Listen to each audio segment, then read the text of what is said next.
Olá pessoal, tudo bom? Bem, na aula de hoje a gente vai falar sobre gestão de conflitos.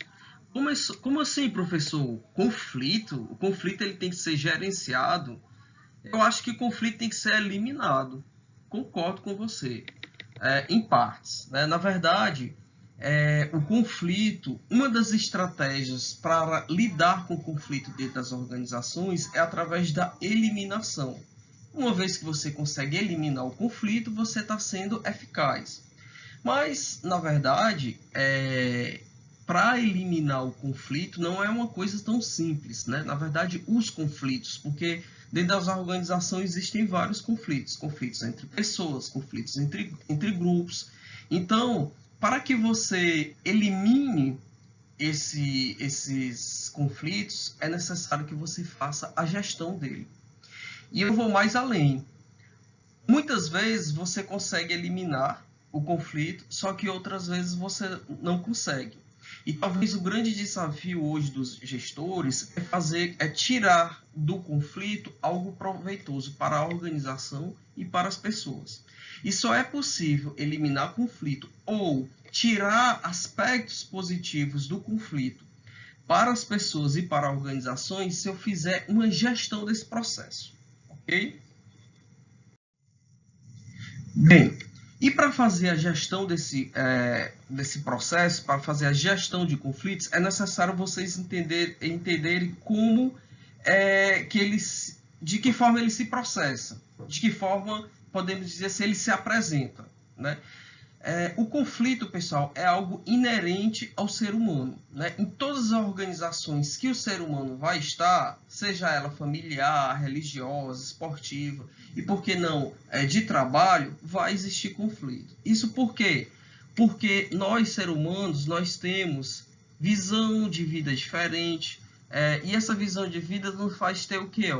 Diferença de objetivos e de interesse. Isso se reflete dentro da organização. É muito comum dentro da organização, principalmente aquelas que não passa de forma eficiente, de forma clara, de forma precisa, quais são os objetivos da organização. Muitas vezes o funcionário, eles ficam sem saber qual é de fato o papel dele. E isso pode gerar diferenças de objetivo nas pessoas dentro da organização, tá certo?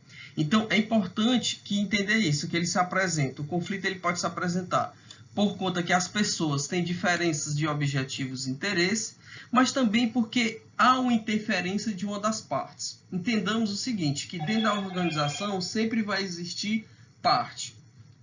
O conflito ele nunca é um conflito de você mesmo. E até pode existir esse conflito. Deixa eu só desligar aqui e eu não vou gravar novamente não. E até pode existir o conflito com você mesmo, mas aí é conflito existencial, é outra coisa. Esse conflito que está aqui é sempre mediante a dois funcionários ou a grupos de funcionários, certo?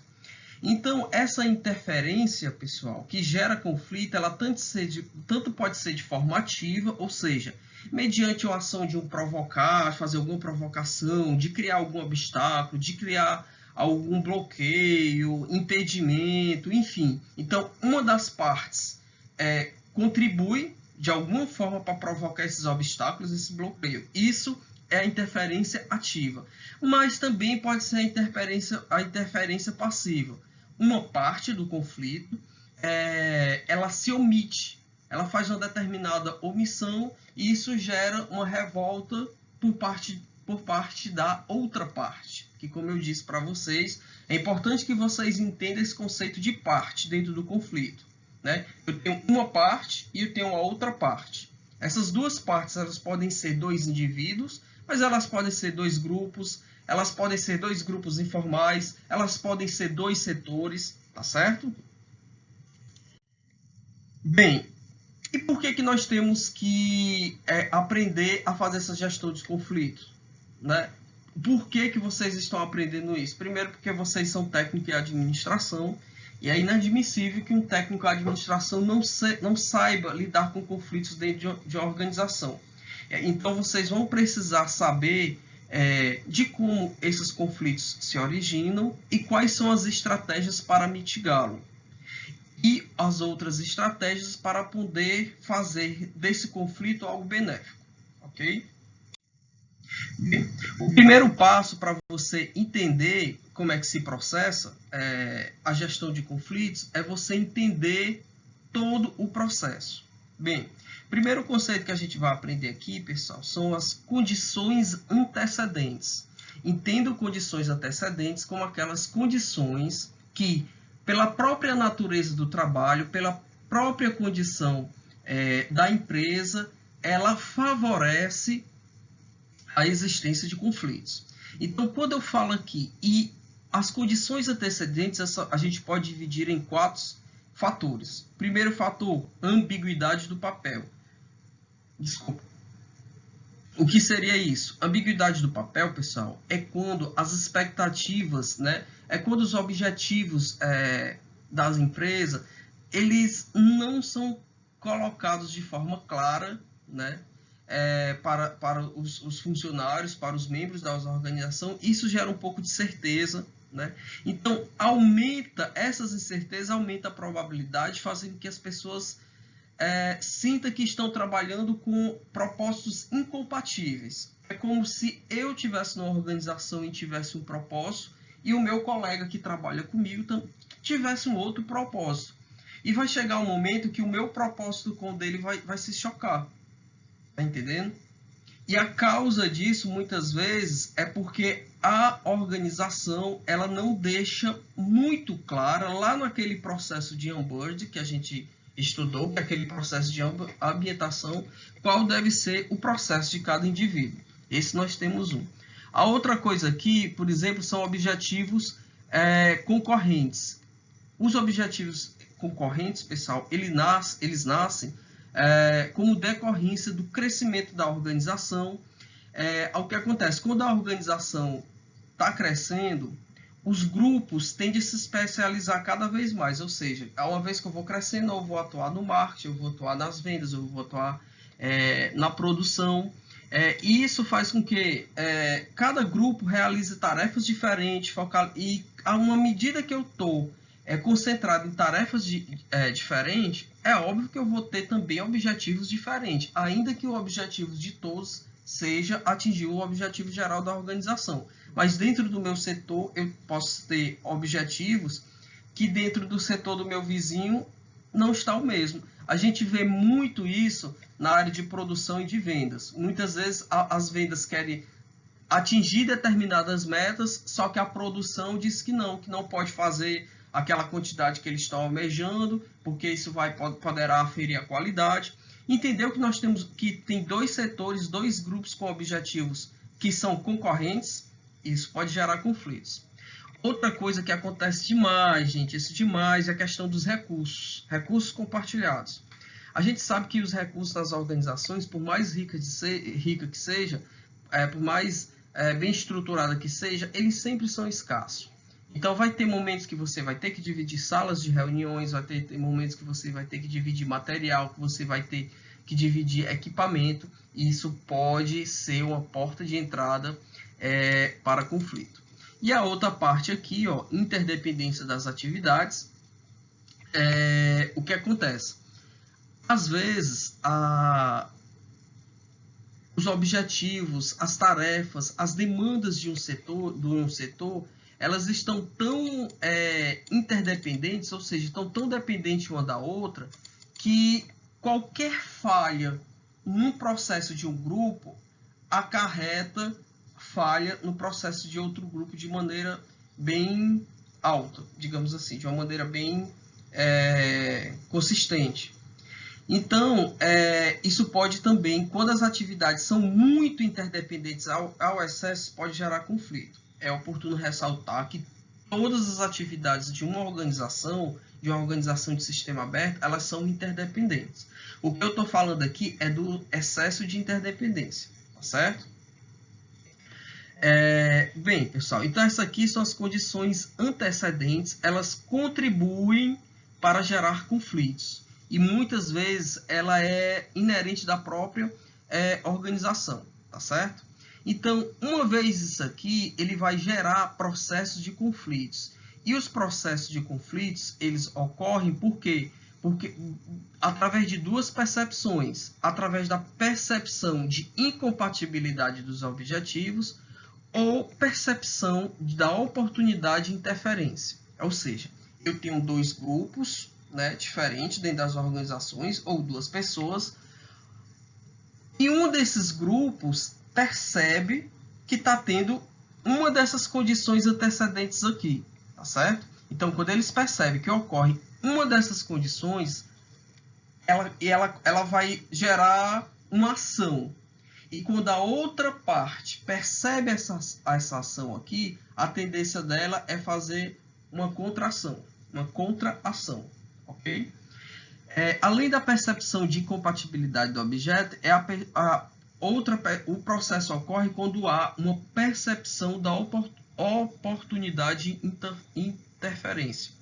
Lembre-se que eu falei que a interferência ela tanto pode ser ativa como ela pode ser passiva. Ou seja, se um determinado grupo está fazendo uma interferência passiva, ou seja, está se omitindo de uma determinada ação, e essa determinada ação é percebida por esse grupo pode gerar conflito. Tá certo? Isso pode fazer, o conflito vai gerar aqui. Só que o conflito ele só gera, pessoal, quando há percepção. Se o meu grupo ou eu não perceber que os objetivos do outro estão incompatíveis com o meu e que eles não estão interferindo no meu trabalho de forma negativa, eu não vou ter conflito porque eu não percebi, tá certo? E o resultado, o resultado é esse, é conflito. Ok? Bem, então, como é que eu vou dar com esse conflito?